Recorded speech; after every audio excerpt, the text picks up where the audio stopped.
Bonjour à tous et bienvenue sur Math&Capt. Aujourd'hui, je vous propose de travailler sur des exercices d'application de l'aire du disque.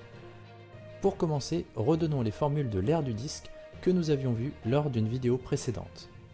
Nous avions trouvé pi fois rayon, et nous avions dit que le rayon multiplié par le rayon pouvait aussi s'écrire rayon au carré.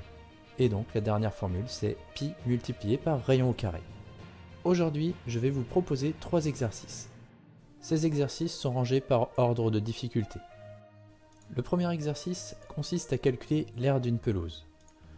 Le second consiste à calculer l'aire d'une couronne jaune.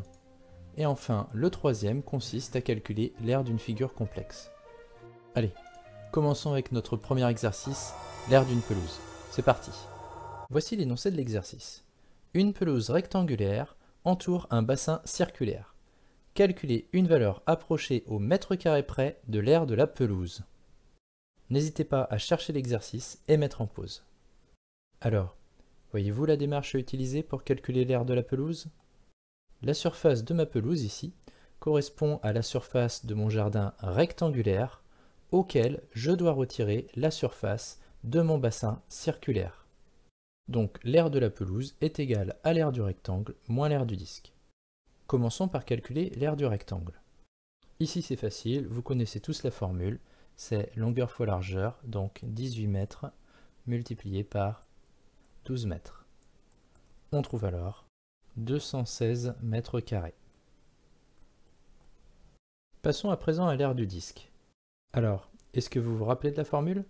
Allez, réfléchissez. C'est bien ça, pi fois rayon ou pi fois rayon au carré. Partons de la formule pi multiplié par rayon au carré. Le rayon ici, vous le voyez, c'est 3. Donc, on écrit pi multiplié par 3 au carré. Réexpliquons ce que veut dire le carré. 3 au carré, eh bien c'est 3 multiplié par lui-même. On obtient donc pi multiplié par 3 fois 3. C'est la première formule. Ici, nous pouvons continuer sans calculatrice, puisque 3 fois 3, ça fait 9, et donc le résultat, c'est 9pi. Alors, pour mon exercice, moi, je vais avoir besoin d'une valeur approchée. Je vous propose d'aller faire un tour du côté des calculatrices. Allez, on y va. Commençons par trouver ma touche pi. Donc, sur ma première calculatrice, la touche pi, c'est simple, elle est ici. Sur la seconde calculatrice, la touche pi est un peu plus compliquée à trouver. Alors, je ne sais pas si vous la voyez, elle est écrite ici, au-dessus du fois 10 puissance x, tout en orange. Donc pour accéder à cette touche, nous allons faire seconde, puis appuyer sur cette touche pour avoir le nombre pi. Ensuite, nous devons multiplier par 3 au carré. Donc je vais appuyer sur multiplier par 3, et le symbole carré est juste ici. J'appuie dessus. Pour l'autre calculatrice, j'appuie sur multiplier, puis ensuite je vais sur 3, et la touche carré se trouve tout en haut, juste ici. Je vais taper sur égal, donc pour ma première calculatrice, puis pour ma seconde calculatrice. Toutes les deux affichent 9pi.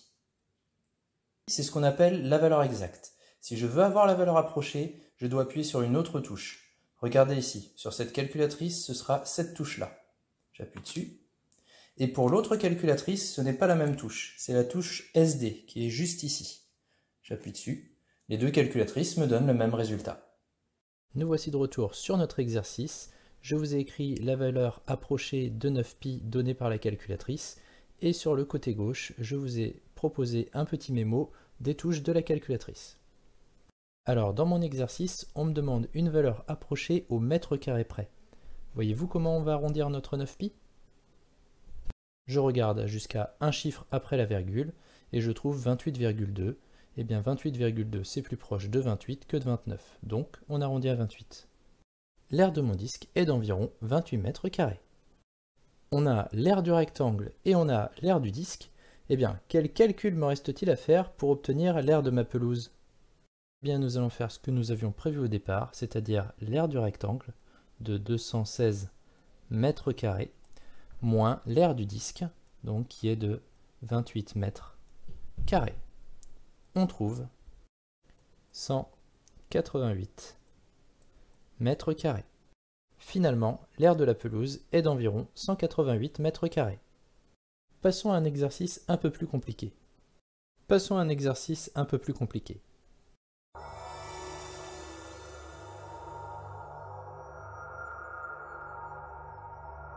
Voici notre exercice.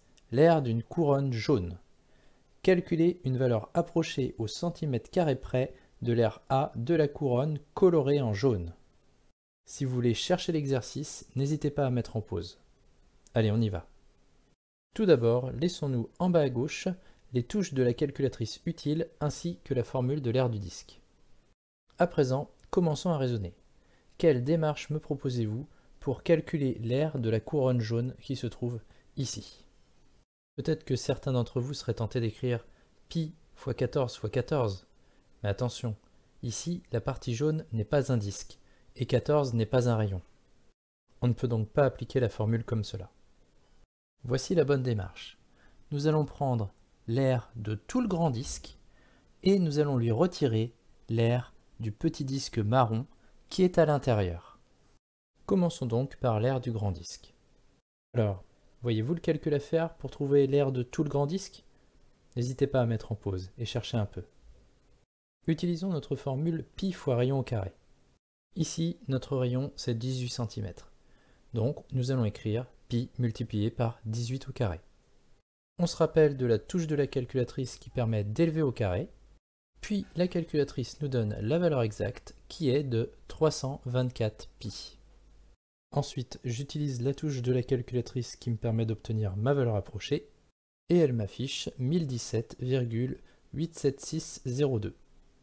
Comme le texte nous demande de travailler avec des valeurs approchées au centimètre carré près, eh bien nous pouvons arrondir notre résultat à 1018 cm². L'aire du grand disque est donc d'environ 1018 cm². Notez que si vous n'êtes pas à l'aise avec la notation carré, vous pouvez toujours utiliser l'autre formule, pi fois rayon, en écrivant sur votre calculatrice pi fois 18 fois 18, et vous obtiendrez les mêmes résultats. Passons à présent à l'aire du petit disque. Mon problème, c'est que son rayon n'est pas écrit sur la figure. Voyez-vous comment je pourrais l'obtenir? Voyons cela de plus près. Je sais que la largeur de ma couronne fait 14 cm. Je sais aussi que le rayon de mon grand disque fait 18 cm. Alors, voyez-vous le calcul simple qui me donne le rayon du petit disque? C'est bien ça. On fait 18 moins 14 et on trouve 4 cm. Maintenant que nous savons que le rayon du petit disque est de 4 cm, quel calcul va me donner son aire? Comme tout à l'heure, on va utiliser notre formule pi fois rayon au carré. Je vous rappelle que vous pouvez aussi utiliser pi fois rayon. On obtient alors pi multiplié par 4 au carré, et 4 au carré c'est 4 multiplié par 4, et 4 fois 4 ça fait 16. Le résultat est donc de 16 pi. Comme tout à l'heure, j'utilise ma touche valeur approchée de ma calculatrice, et j'obtiens 50,2654 que l'on arrondit au centimètre carré près, c'est-à-dire à 50 cm². À présent, que me reste-t-il à faire pour avoir l'aire de ma couronne jaune? C'est bien ça, je vais faire comme dans ma démarche, l'aire du grand disque moins l'aire du petit disque. On fait donc 1018 moins 50 et on trouve 968 cm². Si vous vous sentez à l'aise avec ce type de problème, eh bien vous pouvez écrire le raisonnement en un seul calcul. Voyez-vous lequel? Mettez pause, prenez quelques secondes de réflexion. On prend l'aire du grand disque, c'est-à-dire pi multiplié par 18 au carré, et on lui retire l'aire du petit disque, c'est-à-dire pi multiplié par 4 au carré. On retrouve bien notre 968 cm² environ. N'hésitez pas à faire une petite pause avant de passer au dernier exercice. Il va vous demander de la concentration.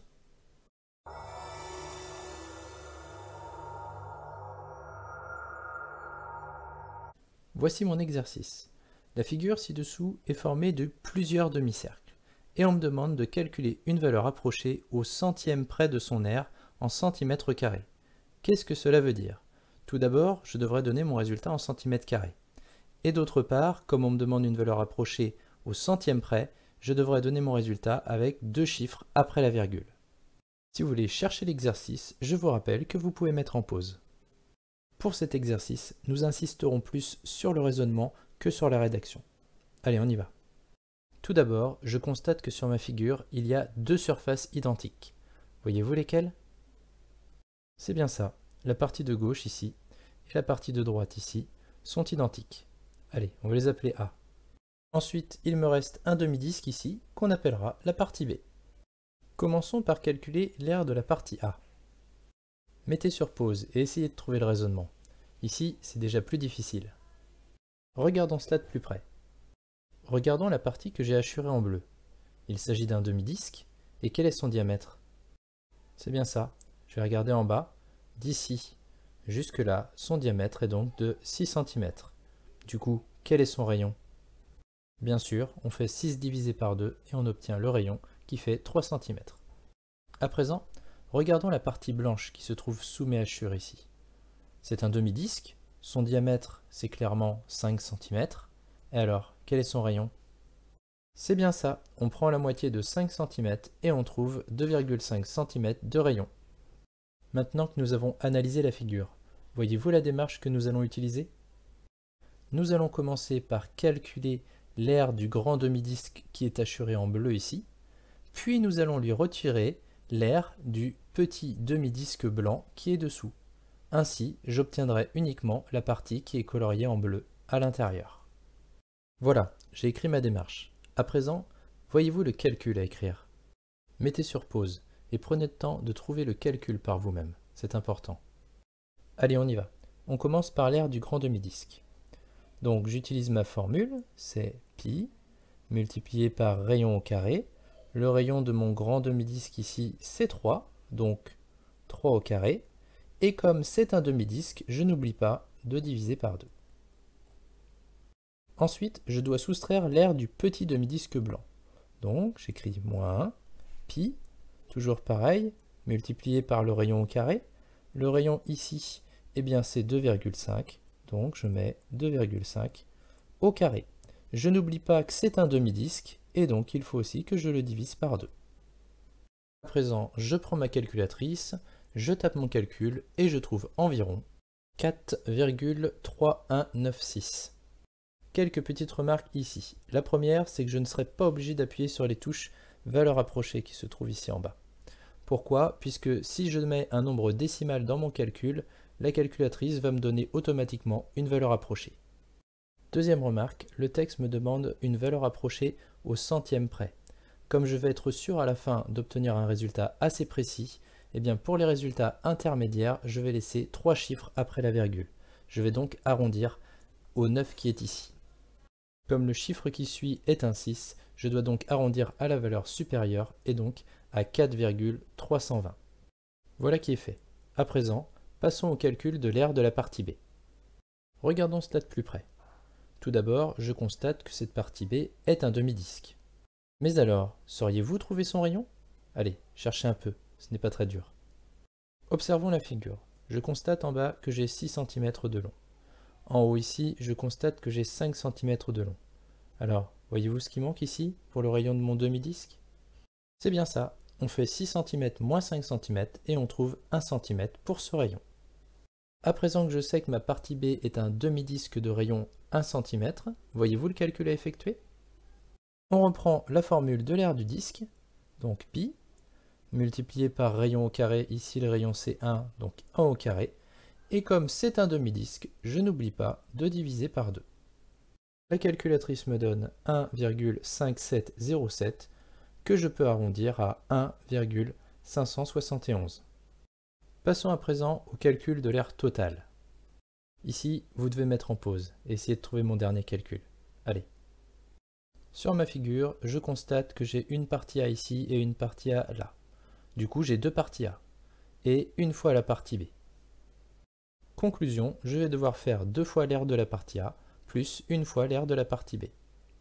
Écrivons le calcul. Donc on prend 2 fois l'aire de la partie A, donc l'aire de la partie A c'est 4,320, plus une fois l'aire de la partie B, l'aire de la partie B c'est ici 1,571. On trouve alors 10,211 que l'on peut arrondir à 10,21 puisque l'on doit arrondir au centième près. Conclusion, l'aire de ma figure est d'environ de 10,21 cm². Et bien voilà, c'est terminé. J'espère que cette vidéo vous aura plu. N'hésitez pas à me mettre un petit pouce bleu ou un petit commentaire sympa. Et je vous dis à très bientôt sur Math et Capt.